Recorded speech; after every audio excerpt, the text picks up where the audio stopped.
ተብሏል። ብዙ ጊዜ ፊገር ነው ብዙ ጊዜ የሚነገረው ይሄ ትምህርት ቤት ወድሟል፣ ይሄ ሰው ተገድሏል፣ ይሄ ተደፍራለች፣ ይሄ አይነት የሃይማኖት ተቋም፣ ይሄ ትምህርት ቤት፣ ይሄ ያ ቁጥር ነው ይሄ ኦኬ። እሱ ለእንትን ሊጠቅም ይችላል ያን ያህል ዳመጅ ደርሶ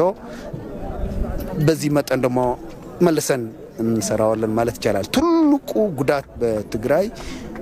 ንውጣት ነው ወቃት ነው ዳይት በራዩና እሱም ግን ሀባትም ተም ንንጸጋይ ማርከስ አውዚ ያወቅስ ሆቴል አሙርዒና ሁሉን ሰምዕና ዘይን ሰምዕ ነገር የለ እንታ ኮይኑ መኒ ካየምጪ ወጣርሽ ንሱ ካብ ቡጸት ካብ ናይ ቡጸት ደሞ እዚ ካብ ናይ ቡጸት በጀት ዝመጸዲ ወሪጥ ይሆን ገይሮማ እንሱ አምጪ ቁርሽ ወይ ረኸ ያሆነ አመራርሓ ደቀ አመራርሓ ሙርዓ ደቀ ሀባትም ደቀ እንትና ፈቆድ ባንክታት ከፍኩሉ ንሕና ከንታ ኮይና ኣብ ሕክምና ከፍኩሉ እግርና ተቆሪጥና እግርና ዓይና ፊና ርስና ሓጢን ወልዩ እንታይ ስለ ዝኾነ እዩ ዘይርአየልና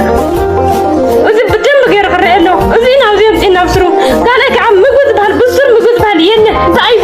ሰራዊት ትግራይ እዚ በሊዕ ዲ ክሓው እዚ በሊዕ ንሕና እኮ ክንደይ ኩንታል ቅርሺ ተሸኪምና ደድሕሪኹም ነስዕና ከም ነበርና ትስተይልካ ሕዚ ቁርቁረካ ይኽእል እዩ ክትወጣት ኮነ ኮነሪ መብራህቱ መርሓ ዝነበረ መረጃ ኢልኩም ወሲድኩም ናብ ቅርሺ ርእስና ሳዕ ዝግዛእኹምና ማለት እዩ። ንሕና ግን ሕድረያታትና ይንዕብርን ኢልና ናይቲ ቀደም ወለድና ንዕፅምቲ ከይንረግፅ ደማእቶም ከይራኸስ ዕፅምቶም ከይራኸስ ግን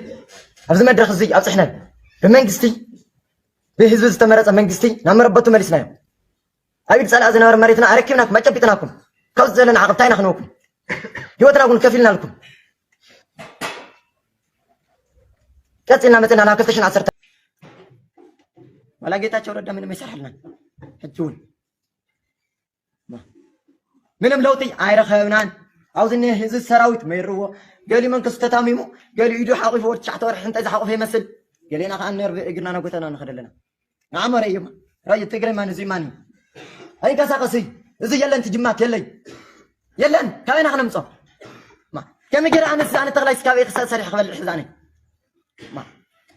تزبل كان تزولكم نا قداش فتيمنا يينا حزق أني من برينان